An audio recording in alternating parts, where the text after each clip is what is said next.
Friedrich Nietzsche. Bu ismi duyunca aklımıza hemen dine karşı o acımasız eleştirileri geliyor, değil mi? Peki ya size dinleri adeta yerle bir eden bu filozofun aslında bir dini ölesiye savunduğunu söylesem? İşte bugün Nietzsche'nin bu şaşırtıcı, hatta çelişkili gibi görünen yüzüne hep birlikte bakacağız. Elbette, her şey o meşhur ve sarsıcı cümleyle başlıyor. Tanrı öldü. Bu ifade, Nietzsche'nin başta Hristiyanlık olmak üzere yerleşik inanç sistemlerine açtığı savaşın en net sloganı. Aslında bütün felsefesinin de temelini oluşturuyor. Ve işte asıl bomba soru bu. Tanrı öldü diyen bir adam nasıl olur da başka bir dini övebilir ki? Bu basit bir çelişki değil. Bu, Nietzsche'nin Batı medeniyetine yönelik en derin eleştirilerinden birinin anahtarı. Gelin bu paradoksun içine bir dalalım bakalım. Bu düğümü çözmek için işe Nietzsche'nin en çok saldırdığı yerden başlamamız lazım, Hristiyanlıktan. Meşhur Deccal eserinde Hristiyanlığın Batı'yı nasıl zayıflattığını ve insanlığa adeta bir at gözlüğü takmaya zorladığını iddia ediyordu. Peki neydi bu eleştirilerin temeli? Nietzsche için Hristiyanlık insan potansiyelini resmen boğan bir zehirdi. Bu dinin insanlığı köleleştirdiğini, onu daracık bir dünya görüşüne hapsettiğini düşünüyordu. Hatta o kadar ileri gitti ki, tek gerçek Hristiyan çarmıkta öldü diyerek Hristiyanlığın kendi kurucusunun öğretilerinden saptığını bile söyledi. İşte meselenin koptuğu yerlerden biri de bu. Bu eleştiri sadece soyut bir felsefe değil, Nietzsche'ye göre somut ve trajik sonuçları vardı. Hristiyanlığın Batı'yı iki muazzam kültürel hazineden yoksun bıraktığına inanıyordu. Bunlardan ilki Antik Yunan ve Roma kültürüydü. Peki ya ikincisi? Ve işte Nietzsche'nin Batı'nın kaybettiğini düşündüğü o ikinci büyük hazine ve işlerin gerçekten acayip bir hal aldığı yer tam da burası. İslam kültürü. Evet yanlış duymadınız. Nietzsche, Hristiyanlığın hayatı reddeden felsefesinin panzehiri olarak hayatı olumlayan bir İslam yorumu görüyordu.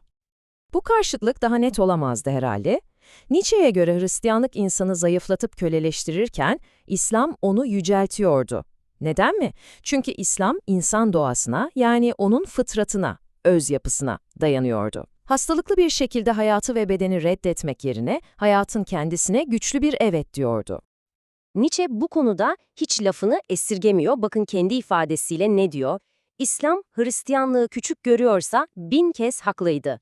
Çünkü onun için asıl mesele buydu. Bir yanda insanı küçülten bir ahlak, diğer yanda ise onu yücelten bir ahlak vardı.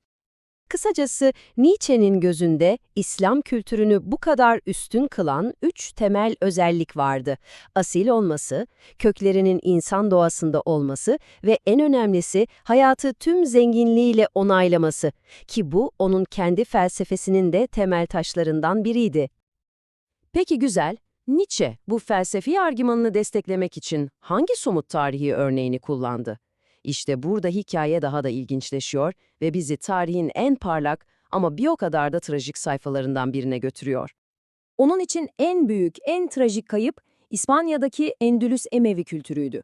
Hatta daha da ileri giderek bu kültürün Batı'nın duygu ve zevklerine Yunan ve Roma kültüründen bile daha yakın olduğunu iddia ediyordu. Bu, yok edilen kültürün ne kadar değerli olduğunu vurgulamak için yaptığı çarpıcı bir tespitti.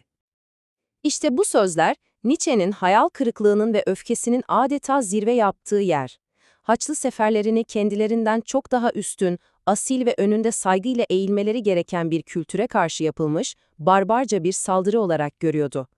Bu, bir medeniyetin diğerini anlayamamasının ve yok etmesinin trajedisiydi.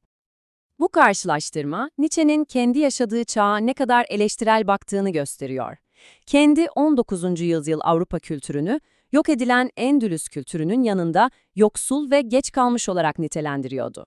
Onun için bu sadece bir tarihsel olay değil, aynı zamanda güncel bir medeniyet krizinin de kökeniydi. Peki bu devasa kültürel yıkımın arkasındaki asıl motivasyon neydi? Nietzsche'ye göre cevap hiç de öyle kutsal falan değil. Aksine çok basitti. Ganimet. Haçlıların asıl amacının inanç değil, zengin doğuyu yağmalamak olduğunu iddia ediyordu. Bu da tarihin parlak sloganlarının ardındaki o ilkel güdüleri ortaya koyan tipik bir Nietzsche yorumu işte. Bütün bu analizin sonunda vardığımız sonuç aslında şu. Nietzsche için bu, Hristiyanlık ve İslam arasında basit bir din savaşı değildi.